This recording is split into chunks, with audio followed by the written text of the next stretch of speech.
বিশ্বের সবচেয়ে ক্ষমতাধর নেতাদের এক মঞ্চে হঠাৎ এমন একটি মন্তব্য শোনা গেল যা মুহূর্তেই সবার দৃষ্টি কেড়ে নিল। উপস্থিত নেতারা হাসিতে ফেটে পড়লেও মন্তব্যটি রাজনৈতিক মহলে নতুন আলোচনা তৈরি করেছে।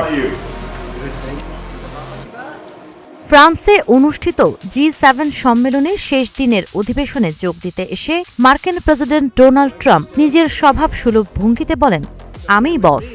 তখন অন্যান্য বিশ্ব নেতারা ইতোমধ্যে নিজ নিজ আসনে বসেছিলেন।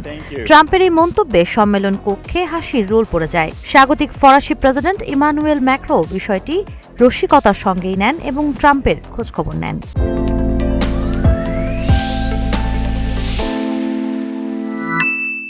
ব্যবসায়ী ও সাবেক টেলিভিশন তারকা হিসেবে পরিচিত ট্রাম্প বরাবরই আত্মবিশ্বাসী ও নাটকীয় বক্তব্যের জন্য আলোচনায় থাকেন।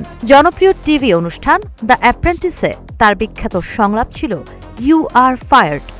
এবারের G7 সম্মেলনেও ট্রাম্প ছিলেন অন্যতম আলোচিত ব্যক্তিত্ব।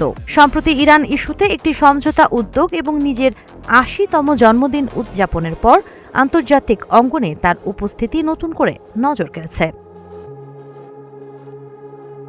ফরাসি কর্মকর্তারা সন্তুষ্ট যে ট্রাম্প পুরো সম্মেলনে অংশ নিয়েছেন এবং G7-এর যৌথ ঘোষণাপত্রেও স্বাক্ষর করেছেন। উল্লেখ্য, কানাডায় অনুষ্ঠিত আগের সম্মেলনে তিনি নির্ধারিত সময়ের আগেই চলে গিয়েছিলেন। সম্মেলন শেষে ম্যাক্রো ট্রাম্পকে ঐতিহাসিক ভার্সাই প্রাসাদে নৈশভোজে আমন্ত্রণ জানান। তবে সমালোচনা এড়াতে ফরাসি প্রেসিডেন্ট আগেই স্পষ্ট করেন, এটি কোনো জাঁকজমকপূর্ণ গালা ডিনার নয়, বরং কূটনৈতিক সৌজন্যতার অংশ।